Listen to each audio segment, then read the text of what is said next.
SDV news కి స్వాగతం. ముందుగా బులెటిన్ లో హెడ్లైన్స్.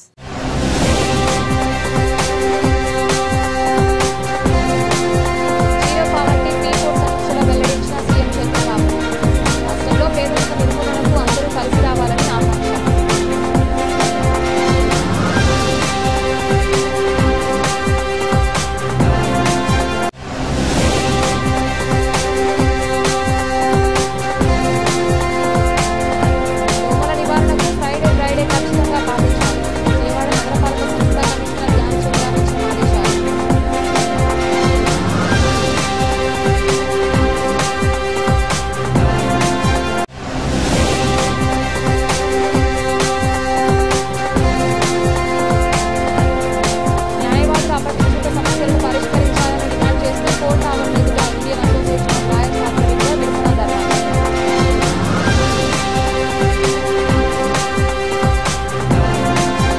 కబడ్డీ అసోసియేషన్ ఆధ్వర్యంలో ఆంధ్రప్రదేశ్లో యువ సిరీస్ను నిర్వహిస్తున్నట్లు ఆంధ్ర కబడ్డీ అసోసియేషన్ కార్యదర్శి యలమంచిలి శ్రీకాంత్ తెలిపారు. 10 సంవత్సరాల పాటు ఏపీ కబడ్డీ అసోసియేషన్ యువ కబడ్డీతో ఒప్పందం చేసుకుందని, అందులో భాగంగా మొట్టమొదటి సిరీస్ నిర్వహించేందుకు ప్రతిభగల క్రీడాకారులను ఎంపిక చేసేందుకు విజయవాడ గుంటుపల్లిలోని సీఏ కన్వెన్షన్ సెలక్షన్ నిర్వహించామని తెలిపారు. ఈ ఎంపికలకు రాష్ట్ర వ్యాప్తంగా 600 మంది కబడ్డీ క్రీడాకారులు పాల్గొన్నారని చెప్పారు. ఆంధ్ర కబడ్డీ అసోసియేషన్ ఆధ్వర్యంలో యువ కబడ్డీ సిరీస్ నిర్వాహకులకు ప్రతిభగల క్రీడాకారుల సెలక్షన్ను విజయవాడ గుంటుపల్లిలోని సీఏ కన్వెన్షన్లో నిర్వహించారు. రాష్ట్రంలోని వివిధ జిల్లాల నుంచి సుమారు 600 మంది క్రీడాకారులు పాల్గొన్నారు. ఈ సందర్భంగా ఆంధ్ర కబడ్డీ అసోసియేషన్ కార్యదర్శి యలమంచిలి శ్రీకాంత్ మాట్లాడుతూ ఏపీ కబడ్డీ అసోసియేషన్ ఆధ్వర్యంలో ఆంధ్రప్రదేశ్లో యువ సిరీస్ను ప్రారంభిస్తున్నామని, దాని నిమిత్తం క్రీడాకారుల ఎంపికలు నిర్వహించామని తెలిపారు. ఈ ఎంపికల్లో 160 మంది క్రీడాకారులను ఎంపిక చేసి 8 జట్లుగా విభజించి ఆగస్టు 15 నుంచి 30వ తేదీ వరకు 15 రోజుల పాటు లీగ్ను నిర్వహిస్తామని చెప్పారు. ఈ లీగ్లో ప్రతిభ కనపరిచిన క్రీడాకారులను గుర్తించి 8 నుంచి 4 జట్లు చేస్తామని తెలిపారు. తెలంగాణ, ఆంధ్ర కలిపి తెలుగు కబడ్డీ లీగ్ను పెద్ద ఎత్తున క్రీడాకారులకు మంచి ప్రయోజనకరంగా ఉండేలా తయారు చేయడం జరిగిందన్నారు. ఏబీసీ గ్రేడ్లుగా క్రీడాకారులను విభజించడం జరుగుతుందని, ఏ గ్రేడ్లో 2.5 లక్షల నుంచి 3 లక్షల రూపాయల వరకు, బి గ్రేడ్లో 2 లక్షల వరకు, సి గ్రేడ్లో 1 లక్ష రూపాయల వరకు క్రీడాకారులకు మంచి నగదు బహుమతి వచ్చే విధంగా చేయడం జరిగిందని తెలిపారు. అందరికీ నమస్కారం. నా పేరు Yalamanchili Srikanth, secretary Andhra kabaddi association. Andhra kabaddi association ఆధ్వర్యంలో ఈరోజు ఆంధ్రప్రదేశ్లో యువ సిరీస్ని స్టార్ట్ చేయడం చేసి 8 టీములుగా విభజించి ఆగస్టు 15 నుంచి 30వ తారీఖు వరకు కూడా 15 రోజుల పాటు లీగ్ అనేది జరుగుతుంది. ఈ లీగ్లో ప్రతిభ కనపరిచిన క్రీడాకారులందరి నుంచి మళ్ళీ 4 టీములు చేసి 8 నుంచి తెలంగాణ, ఆంధ్ర 2 కలిపి తెలుగు కబడ్డీ లీగ్ అని చాలా పెద్ద ఎత్తున క్రీడాకారులందరికీ మంచి ప్రయోజనపరంగా ఉండే విధంగా తయారు చేయడం జరిగింది. A grade, B grade, C grade అన్నారు. ఏ గ్రేడ్లో 2.5 నుంచి 3 లక్షల వరకు, అలాగే 2 లక్షల వరకు బి గ్రేడ్, సి గ్రేడ్ 1 లక్ష వరకు, అలా ప్లేయర్స్ అందరికీ కూడా మంచి నగదు బహుమతి వచ్చే విధంగా 10 సంవత్సరాల పాటు మా ఆంధ్ర కబడ్డీ అసోసియేషన్ యువ కబడ్డీతో టైఅప్ అయింది. దానిలో భాగంగా మొట్టమొదటి సెలక్షన్స్ ఇక్కడ సీఏ కళ్యాణ మండపంలో జరగడం జరిగింది. అందరినీ కూడా నేను మా షాప్ తరఫున, వ్యక్తిగతంగా నా తరఫున కూడా హృదయపూర్వకంగా అభినందిస్తున్నాను. ఎక్కువ మంది పేద క్రీడాకారులు ఆడేది కబడ్డీ గేము. అటువంటి పేద క్రీడాకారులకి ఒక గుర్తింపు, గౌరవంతో పాటు ఒక నగదు ప్రయోజనం కూడా జరగబోతుంది. దీనికి హృదయపూర్వకంగా నేను వీరందరినీ కూడా అభినందిస్తున్నాను. Thank you. నా పేరు అర్జున్ రావు అండి, ఆంధ్ర కబడ్డీ అసోసియేషన్ వర్కింగ్ ప్రెసిడెంట్ని. ఆంధ్ర కబడ్డీ అసోసియేషన్ ఎవరైతే మా లీడర్స్ ఉన్నారో శ్రీమతి కేవీ ప్రభావతి గారు అధ్యక్షులు, అదేవిధంగా శ్రీ యలమంచిలి శ్రీకాంత్ సెక్రటరీ, వారి ఆధ్వర్యంలో 11-8 ఇండియా స్పోర్ట్స్ ఈ టోర్నమెంట్ ఆర్గనైజ్ చేయడానికి ముందుకు వచ్చింది. అది మా అసోసియేషన్ ద్వారా ఎంతో పేద కబడ్డీ ప్లేయర్స్ అందరూ కూడా ఫైనాన్షియల్గా సపోర్ట్ చేయాలనే ఉద్దేశంతో, అదేవిధంగా రిక్రూట్మెంట్ ద్వారా కూడా కొన్ని డిపార్ట్మెంట్ని ఆశించడం జరుగుతుంది. ముఖ్యంగా ఆంధ్ర కబడ్డీ అసోసియేషన్ ముఖ్య ఉద్దేశం గ్రాస్ రూట్ లెవెల్లో కబడ్డీ ప్లేయర్స్ని ఇంప్రూవ్ చేసుకోవడం, అదేవిధంగా తదనంగా వాళ్ళందరికీ కూడా ఫైనాన్షియల్గా కానీ, రిక్రూట్మెంట్ పరంగా కానీ, విద్యాపరంగా కానీ మేము పెంపొందించడానికి మా కార్యవర్గం అందరూ కూడా ఇలాంటి కార్యక్రమం, ఈ సెలక్షన్స్, ఈ యువ సిరీస్ ఇవన్నీ కండక్ట్ చేయడం జరుగుతూ ఉంది. నా పేరు గోపిచంద్, నాది గుంటూరు జిల్లా. 2 సార్లు సీనియర్ నేషనల్స్ ఆడాను. ఇప్పుడు ఇండియన్ టీం ప్రాబుల్స్లో ఉన్నాను. రేపు రాబోయే ఇండియన్ టీంలో ఆడతాక నా అంతా నేను చాలా ప్రయత్నిస్తున్నాను. ఇక్కడ మన ఆంధ్ర కబడ్డీ, యువాంధ్ర కబడ్డీ ట్రయల్స్ అనేవి చాలా మంచిగా నిర్వహిస్తున్నారు మా సెక్రటరీ సార్ యలమంచిలి శ్రీకాంత్ గారు. ఇది ఆపాలని ఎంతమంది ట్రై చేసినా ఇది ఆగదు. ఆంధ్ర భవిష్యత్తు కబడ్డీ కోసం మా సార్ ఎంతో ప్రయత్నిస్తాడు. ఆంధ్ర కబడ్డీ ఎప్పటికీ పైకి వెళ్తూనే ఉండిద్ది. ఇలాంటి లీగ్స్ ఎన్నో జరపాలని కోరుకుంటున్నాను. Thank you for Andhra kabaddi association. నేను సీనియర్ నేషనల్ కబడ్డీ ప్లేయర్. ఈ ఒక టోర్నమెంట్ చేయడానికి సార్ ఎంతో కృషి చేశారు. ఈ యువ సిరీస్ అనేది ప్లేస్ అనేది ఎక్కడెక్కడి నుంచి వచ్చిన ప్లేయర్స్ అనేది ఒక ప్లాట్ఫామ్ లాంటిది. ఇది బాగా బాగా ఆడి దీన్ని సక్సెస్ చేసుకుంటే వాళ్ళ ఫ్యూచర్ అనేది ఉంటుంది. ఇంకా అనేక జాబ్లు అనేది లైఫ్లో చాలా వస్తాయి. ఇటువంటి టోర్నమెంట్లకి మాకు చాలా ప్రోత్సాహం చూపిస్తున్న మా స్టేట్ సెక్రటరీ సార్కి చాలా మేము ఉదయపూర్వక ధన్యవాదాలు చెప్పుకుంటున్నాం. ఇటువంటి టోర్నమెంట్లు ఇంకనే చేయాలని మేము మనస్ఫూర్తిగా కోరుకుంటున్నాం. Ratan Tata innovation hub spokes ద్వారా స్టార్టప్లకు కొత్త ఊపు రానుందని జిల్లా కలెక్టర్ జి లక్ష్మీషా అన్నారు. ఈ స్పోక్ను సద్వినియోగం చేసుకుంటూ జిల్లాను ఆవిష్కరణలో నెంబర్ 1గా నిలిపేందుకు కృషి చేయనున్నట్లు తెలిపారు. కలెక్టరేట్ ప్రాంగణంలో శుక్రవారం వివిధ స్టార్టప్ కంపెనీల ఏర్పాటు చేసిన స్టాళ్లను collector Lakshmisha joint collector S ఇలికియాతో కలిసి సందర్శించారు. ఈ సందర్భంగా కలెక్టర్ లక్ష్మీషా మాట్లాడుతూ ఆధునిక సాంకేతికతలకు కొత్త ఆవిష్కరణలకు రాష్ట్రాన్ని వేదికగా తీర్చిదిద్దేందుకు అమరావతిలో రతన్ టాటా ఇన్నోవేటివ్ హబ్ ఏర్పాటు చేయడం జరుగుతోందని, దీనికి అనుసంధానంగా రాష్ట్రంలో 5 ప్రాంతాల్లో స్పోక్స్లను కేటాయించడం జరిగిందని, ఎన్టీఆర్ జిల్లాకు కూడా ఒక స్పోక్ను కేటాయించినందుకు గౌరవ ముఖ్యమంత్రికి ధన్యవాదాలు తెలియజేస్తున్నట్లు తెలిపారు.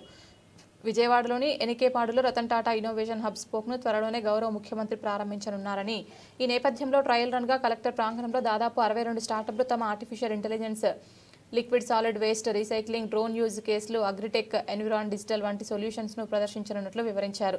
సమాజంలో నిత్య జీవితంలో ఎదురయ్యే సమస్యలకు అందరికీ అందుబాటులో ఉండేలా కళాశాల విద్యార్థులు, యువత కొత్త ఆలోచనలతో ప్రాజెక్టుల రూపకల్పన చేస్తున్నారని, వీరికి అన్ని విధాల ఆర్టీఐహెచ్ హబ్ స్పోక్స్ల ద్వారా మద్దతు లభిస్తుందన్నారు. అందరికీ నమస్కారము. ఆంధ్రప్రదేశ్ గవర్నమెంట్ ద్వారా మీకు అందరికీ తెలిసే ఉంది, రతన్ టాటా ఇన్నోవేషన్ హబ్ అమరావతిలో ఏర్పాటు చేయడం జరుగుతూ ఉంది. అలాగే 5 ప్లేసెస్లో రతన్ టాటా ఇన్నోవేషన్ స్కోప్ కూడా రెడీ చేయడం జరుగుతూ ఉంది. ఈ ఇన్నోవేషన్ స్కోప్ మెయిన్ ఉద్దేశం ఏంటంటే, ఈ ఏరియాలో ఉన్న స్టార్టప్స్ ఏవైతే ఉంటారో, interested scientists, budding scientists, students, graduates ఎవరైతే ఉంటారో వాళ్ళకి మంచి మంచి ఆలోచనలు ఉంటాయి. ఆ ఆలోచనల్ని వాళ్ళు ఒక ఆవిష్కరణ చేసి ఒక మంచి ప్రాజెక్ట్స్ తీసుకొస్తున్నారు. సమాజంలో ఉన్న ఎన్నో సమస్యలకి వాళ్ళు పరిష్కారం కనుగొంటున్నారు. అటువంటి వాళ్ళకి ఎంకరేజ్ చేయాలి, అటువంటి వాళ్ళకి మంచి సపోర్ట్ ఇవ్వాలి. అలాగే పెద్ద పెద్ద కంపెనీస్, ఏజెన్సీస్, అలాగే గవర్నమెంట్ స్కీమ్స్ ద్వారా వాళ్ళకి హ్యాండిల్ చేయడానికి ఇచ్చింది Ratan Tata innovations spoke. So దీంట్లో మనం ఇప్పుడు ఎనికేపాడులో స్కోప్ కూడా కన్స్ట్రక్ట్ చేస్తున్నాము. త్వరలోనే ఆనరబుల్ చీఫ్ మినిస్టర్ దాన్ని ఇనాగ్రేట్ చేయబోతున్నారు. సో దీనికి ప్రికర్సర్గా ఈరోజు మన జిల్లాలో ఎటువంటి స్టార్టప్స్ ఉన్నాయి, ఏమేమి ఇన్నోవేషన్ చేస్తున్నారు గ్రాడ్యుయేట్స్, పిల్లలు, అలాగే స్టూడెంట్స్, దీని ద్వారా మనకు ఎటువంటి ముందు రానున్న రోజుల్లో ఆవిష్కారాలు రాబోతున్నాయి, ఎటువంటి సమస్యలకి పరిష్కారాలు దొరుకుతాయనే దాని మీద ఈరోజు ఒక ట్రయల్ రన్గా పెట్టాం కలెక్టరేట్ ప్రాంగణంలో. ఇప్పుడు చూస్తే దాదాపు 62 మంది స్టార్టప్స్ ఇక్కడ ఉన్నారు. ఇక్కడ ఒక కంప్యూటర్ ఏఐ నుంచి, డ్రోన్ నుంచి, అట్లాగే అగ్రికల్చర్ సొల్యూషన్ నుంచి, సాలిడ్ వేస్ట్ అలాగే లిక్విడ్ వేస్ట్ రీసైకిల్కి సొల్యూషన్ నుంచి ప్రతి ఒక్కదానికి ఒక ఇన్నోవేషన్గా వస్తున్నారు. ఇన్నోవేషన్లో ఏంటంటే, మన టెక్నాలజీ ఆల్రెడీ ఉన్నాయి, చాలా కాస్ట్లీగా ఉన్నాయి, మనకు అందుబాటులో లేదు, సామాన్లు దొరకట్లేదు. ఇప్పుడు వీళ్ళు తీస్తున్న ఇన్నోవేషన్స్ ఎలా ఉన్నాయంటే, చాలా cheap cost, local available material, local ఐడియాస్తో, అలాగే రీయూజ్డ్ ఎలక్ట్రానిక్ గుడ్స్తో కూడా వీళ్ళు ఇన్నోవేషన్ చేసుకుంటూ ముందుకు వస్తున్నారు. ఇన్నోవేషన్ హబ్ది అలాగే ఇన్నోవేషన్ స్పోక్స్ది మెయిన్ ఉద్దేశం ఇదే. మనం ఉన్న ప్రాబ్లమ్స్కి సొల్యూషన్ కనుక్కోవాలి, ఆ సొల్యూషన్స్ కాస్ట్ ఎఫెక్టివ్గా ఉండాలి, అప్పుడే టెక్నాలజీ అఫోర్డబుల్గా ఉంటుంది, ప్రతి ఒక్కరు దాన్ని వాడగలుగుతారు. సో ఇదే ఉద్దేశము మనం రతన్ టాటా ఇన్నోవేషన్ హబ్ని గౌరవ ముఖ్యమంత్రి వర్యులు అమరావతిలో పెట్టున్నారు. సో ఇదే నేపథ్యంలో విజయవాడలో కూడా ఇటువంటి ఒక ఇన్నోవేషన్ స్పోక్ రావడం చాలా ఆనందదాయకము. కలెక్టరేట్ ద్వారా ఇక్కడ అఫీషియల్స్ని, అలాగే ప్రజాప్రతినిధుల్ని మనము, అట్లాగే ఏదైతే కంపెనీస్ ఉన్నారో ఏజెన్సీస్, వాళ్ళని కూడా ప్రమోటర్గా పెట్టుకొని రతన్ టాటా ఇన్నోవేషన్ స్పోక్ కూడా చేయడానికి ఆల్రెడీ ల్యాండ్ ఐడెంటిఫై చేయడం జరిగింది.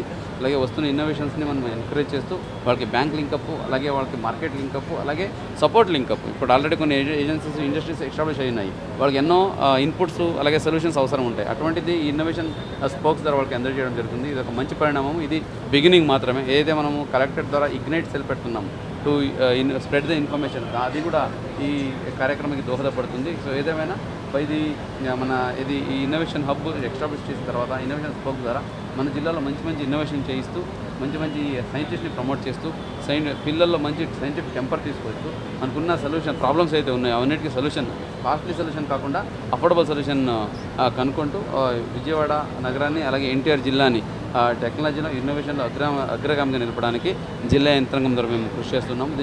దీంట్లో భాగంగా మన జిల్లాకి ఈ రతన్ టాటా ఇన్నోవేషన్ స్పోక్స్ని శాంక్షన్ చేసిన గౌరవ ముఖ్యమంత్రి వారికి ధన్యవాదాలు తెలియజేసుకుంటూ, దీన్ని ఇంకా ముందుకు తీసుకెళ్తూ ఏదైతే కంపెనీస్ ఉన్నారో, ఏదైతే ఏజెన్సీస్ ఉన్నారో, అలాగే ఇప్పుడు పనిచేస్తున్న ఆ పెద్ద కంపెనీస్ ఉన్నారో వాళ్ళు ముందుకు వచ్చి మీకు కావాల్సిన ఇన్నోవేషన్స్ ఇక్కడ అయితే స్టార్టప్స్ ఉన్నాయో దాన్ని మీరు అడాప్ట్ చేసుకొని వాళ్ళకి నర్చర్ చేసి, వాళ్ళకి సపోర్ట్ చేసి ముందుకు తీసుకెళ్ళి ఒక సైంటిఫిక్ టెంపర్గా మనము ఇన్నోవేషన్ స్పోక్స్ ముందుకు తీసుకెళ్ళాలి. అట్లాగే మన జిల్లాని ఈ ఆవిష్కారంలో అలాగే ఇన్నోవేషన్స్లో ఇలాగ న్యూ స్టార్టప్స్లో నంబర్ 1గా నిలపడానికి అందరూ సహకారపడాలని కోరుకుంటున్నాను. Thank you. బహుముఖ ప్రజ్ఞాశాలి నవరస నటన సార్వభౌముడు పద్మశ్రీ కోట శ్రీనివాసరావు మరణం మనందరికీ తీరని లోటని మంత్రి సత్యకుమార్ యాదవ్ అన్నారు. ఆయన భారతీయ జనతా పార్టీ మాజీ ఎమ్మెల్యేగా, హిందుత్వవాదిగా, సామాజికవేత్తగా, సినీ రంగంలో ఆర్టిస్టులకు అండగా ఉంటూ తెలుగు చిత్ర పరిశ్రమలో పక్క రాష్ట్రాల ఆర్టిస్టుల ఆధిపత్యాన్ని వ్యతిరేకిస్తూ హిందుత్వాన్ని గురించి నిర్భయంగా మాట్లాడిన గొప్ప నాయకుడే కాకుండా తెలుగు మాండలికంలో అనేక యాసలు మాట్లాడగలిగిన గొప్ప వ్యక్తి కోట శ్రీనివాసరావు అని ఆయన కీర్తించారు.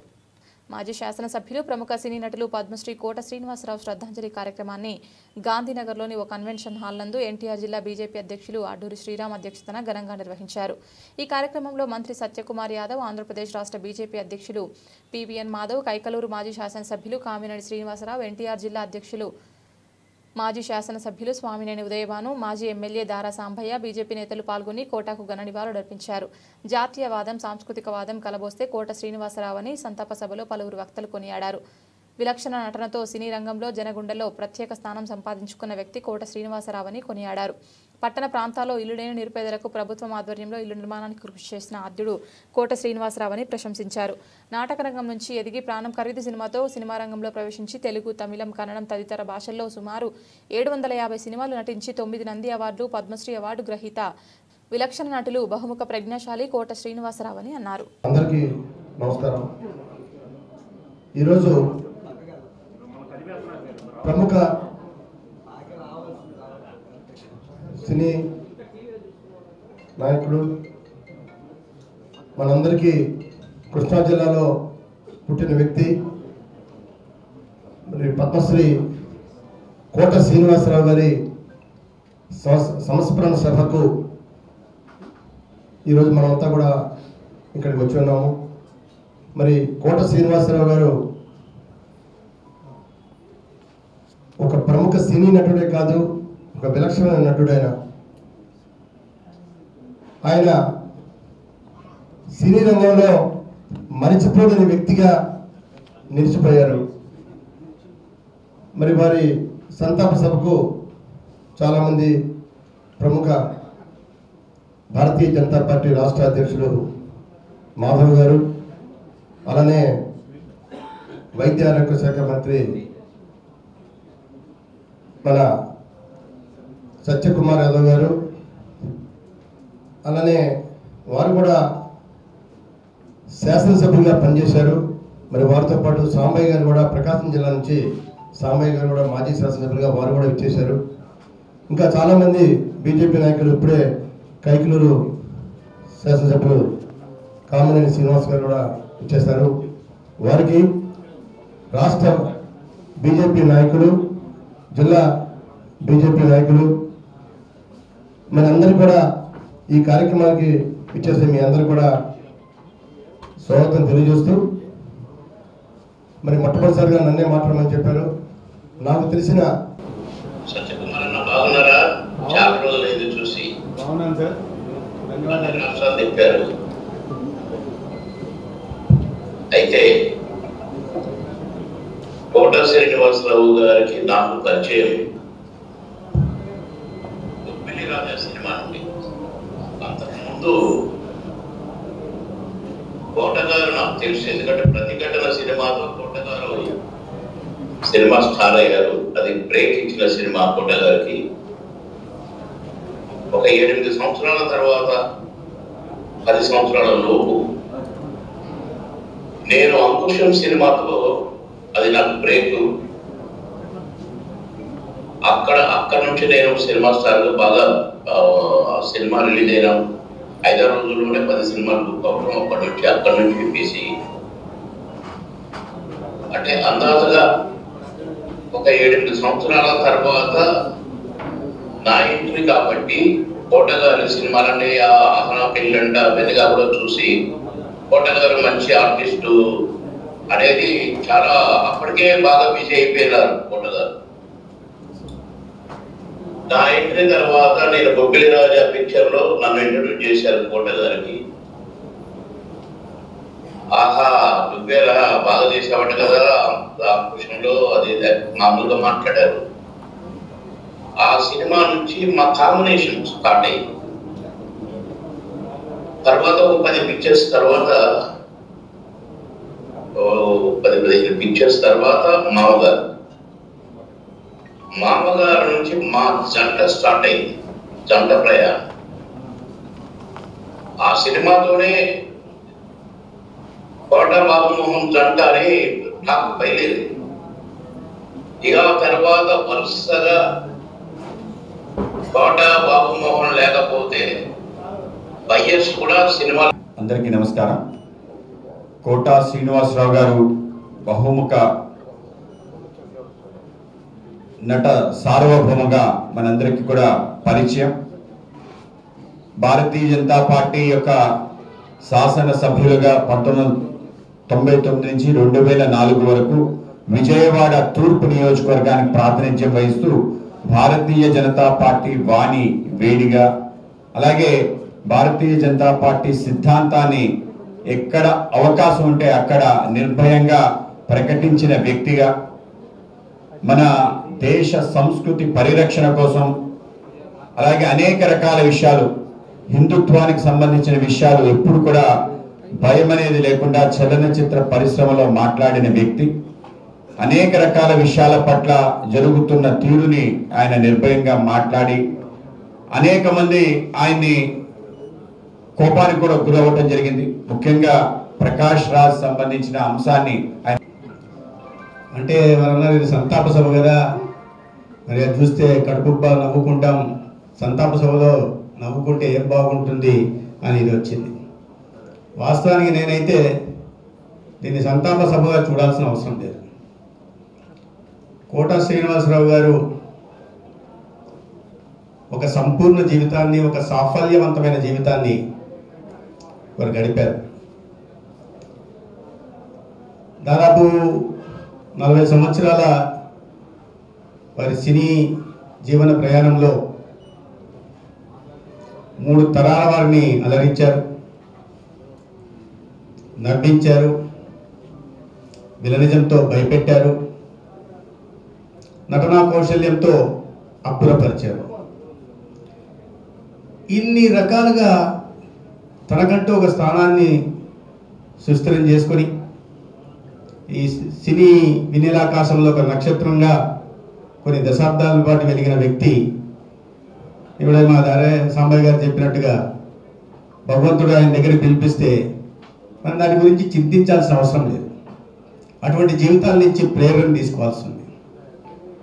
అందుకని దీన్ని ఒక జీవిత ఉత్సవంలాగా చేయాల్సి ఉంది. సంతాప సభలాగా జీవితంలో ఏది సాధించలేని వాడు, తనకంటూ ఒక అస్తిత్వాన్ని ఏర్పరచుకోలేక వైఫల్యం చెందినవాడు సంతాప సభలు జరుపుకోవాలి. కానీ ఇన్ని కోట్ల మంది హృదయాన్ని దోచుకున్న దోమల వల్ల కలిగే వ్యాధుల నుండి నివారణ కొరకు ఫ్రైడే డ్రైడే నిర్వహణతో ప్రజలకు అవగాహన కల్పించాలని విజయవాడ నగరపాలక సంస్థ కమిషనర్ ధ్యానచంద్ర అన్నారు.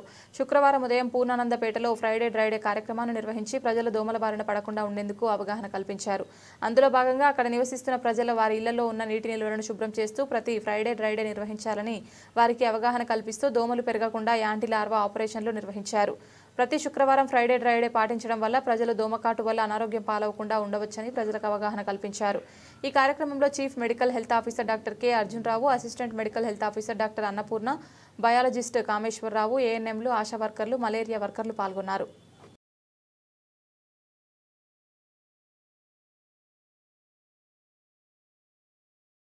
శ్రావణ మాసం తొలి శుక్రవారం రోజున శ్రీ అమ్మవారి ఆలయాన్ని ప్రత్యేక పూల అలంకరణతో సర్వంగా సుందరంగా తీర్చిదిద్దారు. ఆలయ ప్రాకార గోపురంలో శుక్రవారం ఉదయం నుంచి కొనసాగుతున్న ప్రత్యేక కుంకుమార్చనలు, పూజలు. శ్రావణ మాసంలో శ్రీ దుర్గాదేవికి కుంకుమ పూజ ప్రీతికరం. శ్రావణ మాసంలో కుంకుమ పూజలతో పూజించడం అనేది ఒక సంప్రదాయం. కుంకుమ పూజతో పూజించడం వల్ల భక్తుల కష్టాలు తొలగి సిరి సంపదలు చేకూరుతాయని ప్రతీతి.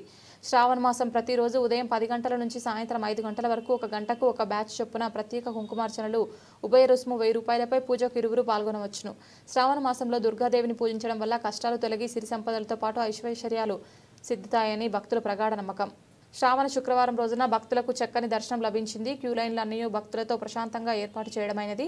సాంకేతిక చర్యలు వినియోగించుకుంటూ సిబ్బందికి ఎప్పటికప్పుడు సూచనలు జారీ చేసిన కార్యనిర్వహణాధికారి సీనా నాయక్.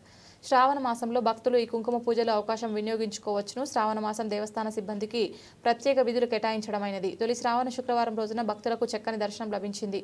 భక్తులకు ప్రసాదాలు అందజేస్తున్నారు.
రాష్ట్రంలో పేదరిక నిర్మూలనకు సంకల్పించిన ముఖ్యమంత్రి నారా చంద్రబాబు నాయుడు మరో కీలక నిర్ణయం తీసుకున్నారు. తాను కూడా కొన్ని బంగారు కుటుంబాలను దత్తత తీసుకున్నట్లు శుక్రవారం సచివాలయంలో జీరో పావర్టీ P4 పై జరిగిన సమీక్షలో అధికారులకు స్పష్టం చేశారు. పేదరికంపై చేస్తున్న పోరులో తనతో పాటు తన కుటుంబ సభ్యులు కూడా భాగస్వాములు అవుతారని చెప్పారు. అందరిలో చైతన్యం నింపేలా మరింత మంది సంపన్నులు మార్గదర్శకులుగా ముందుకు వచ్చేలా తన నిర్ణయం దోహదపడుతుందని అన్నారు. P4 కార్యక్రమం ప్రజా ఉద్యమంలో సాగుతుందని, పేద కుటుంబాల సాధికారతే కూటమి ప్రభుత్వ లక్ష్యమని చెప్పారు. దీనిని విజయవంతం చేసేందుకు అత్యుత్తమ విధానాలు అన్ని చోట్ల అమలు చేసి చూడాలని అధికారులకు ముఖ్యమంత్రి సూచించారు. ప్రపంచవ్యాప్తంగా తెలుగు ప్రజలు ఎక్కడున్నా వారందరినీ ఈ కార్యక్రమంలో మమేకం చేయాలని నిర్దేశించారు. ప్రవాసాంధ్రులను కూడా భాగస్వామ్యం చేసేందుకు ఏపీ ఎన్ఆర్టీ సొసైటీ సాయం తీసుకోవాలని చెప్పారు. అలాగే కార్పొరేట్ సంస్థలు దీనికి కలిసి వచ్చేలా చూడటంతో పాటు వారితో సమన్వయం చేసుకోవాల్సిన బాధ్యత జిల్లాల కలెక్టర్లేదని స్పష్టం చేశారు. గ్రామాన్ని యూనిట్గా తీసుకుని ఆ ప్రాంతానికే చెందిన ఎన్ఆర్ఐలు, పారిశ్రామికవేత్తలు స్థానిక బంగారు కుటుంబాలను దత్తత తీసుకునేలా చూడాలని సూచించారు. ఒకవేళ స్థానికంగా మార్గదర్శులు లేకపోతే అప్పుడు స్థానికేతరులను అనుసంధానం చేయాలని నిర్దేశించారు. P4 కార్యక్రమంలో భాగస్వామ్యం అయ్యేందుకు రాష్ట్ర స్థాయిలో దాతలు ముందుకు వస్తే వారిచ్చే నిధుల కోసం కామన్ ఫండ్ ఏర్పాటు చేయాలని, దాని ద్వారా బంగారు కుటుంబాలకు సాయం అందించవచ్చని సీఎం స్పష్టం చేశారు.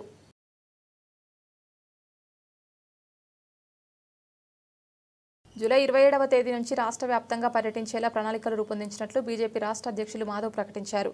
కార్యకర్తలను చైతన్యం చేస్తూ విస్తృత స్థాయి సమావేశాలు నిర్వహించడంతో పాటు ప్రజల సమస్యలను క్షేత్రస్థాయిలో తెలుసుకునేందుకు పర్యటన చేస్తున్నామని తెలిపారు. విజయవాడ బీజేపీ రాష్ట్ర కార్యాలయంలో నిర్వహించిన మీడియా సమావేశంలో రాష్ట్ర పర్యటనలకు సంబంధించిన సారథ్యం పోస్టర్ను పార్టీ నాయకులతో కలిసి మాధవ్ ఆవిష్కరించారు. అనంతరం మీడియాతో మాట్లాడుతూ అట్టడుగు వర్గాల అభ్యున్నతి ధ్యేయంగా కేంద్రంలో పరిపాలన సాగుతోందని, అందులో భాగమే అత్యోదయ కార్యక్రమం అన్నారు. ప్రధాని మోడీ నాయకత్వాన్ని ప్రతి కార్యకర్త అలవర్చుకోవాలని పిలుపునిచ్చారు. రాష్ట్రంలో పార్టీ బలోపేతానికి కృషి చేయాలని, ప్రజల సమస్యలను అన్ని కోణాల్లో చూసి పరిష్కరించే విధంగా ముందుకు సాగాలన్నారు. 27వ తేదీ నుంచి రాయలసీమ, ఆగస్టు 4 నుంచి పల్నాడు జిల్లాలో పర్యటిస్తామని తెలిపారు. విడతల వారీగా జిల్లా పర్యటనలు నిర్వహిస్తూ సమస్యలపై దృష్టి సారిస్తామన్నారు.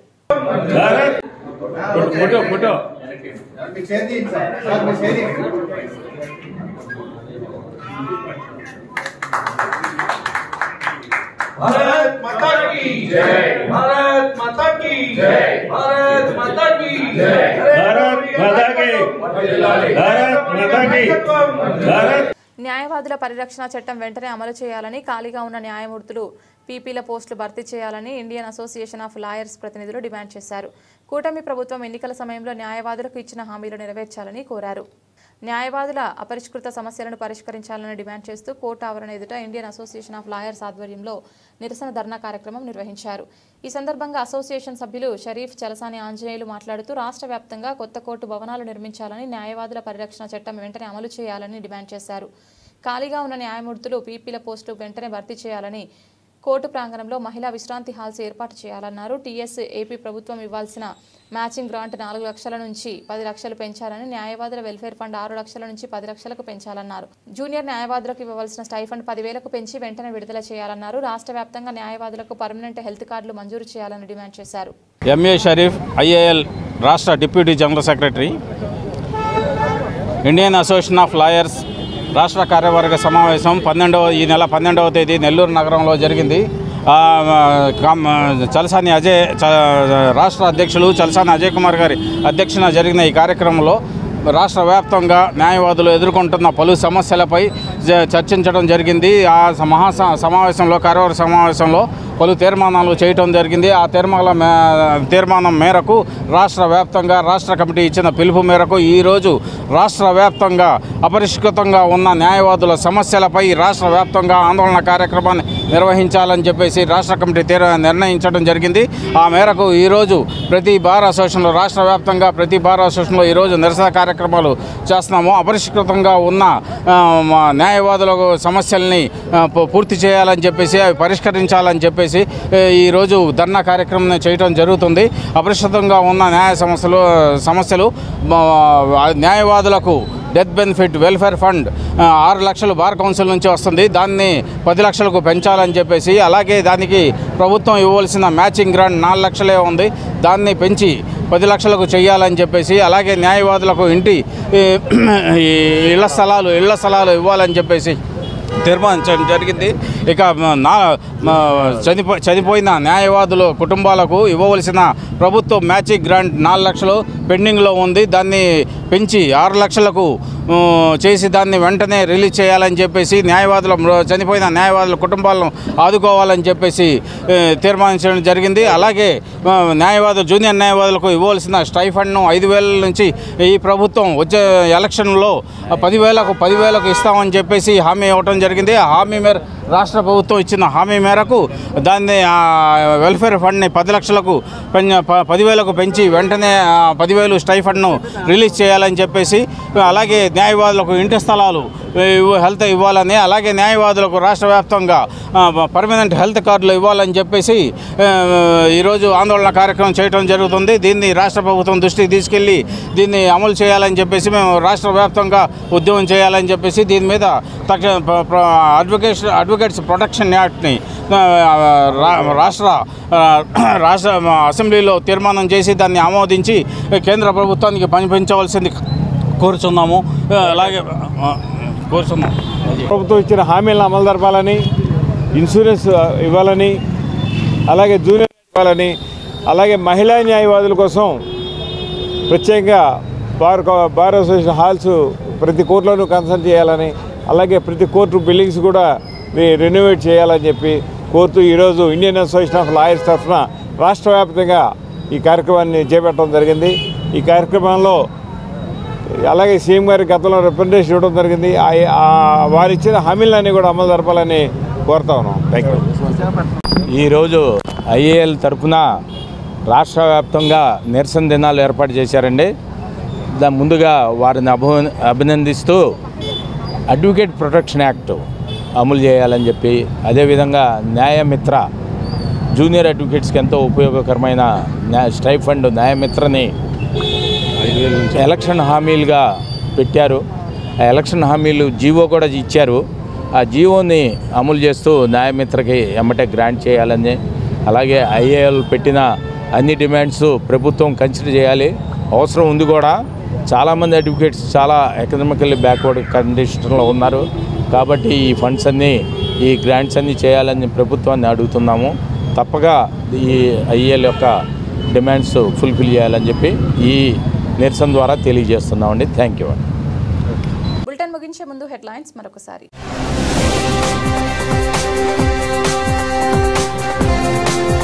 జీరో పావర్టీ పీపుల్ సమీక్షలో వెల్లడించిన సీఎం చంద్రబాబు. రాష్ట్రంలో పేదరిక నిర్మూలనకు అందరూ కలిసి రావాలని ఆకాంక్ష.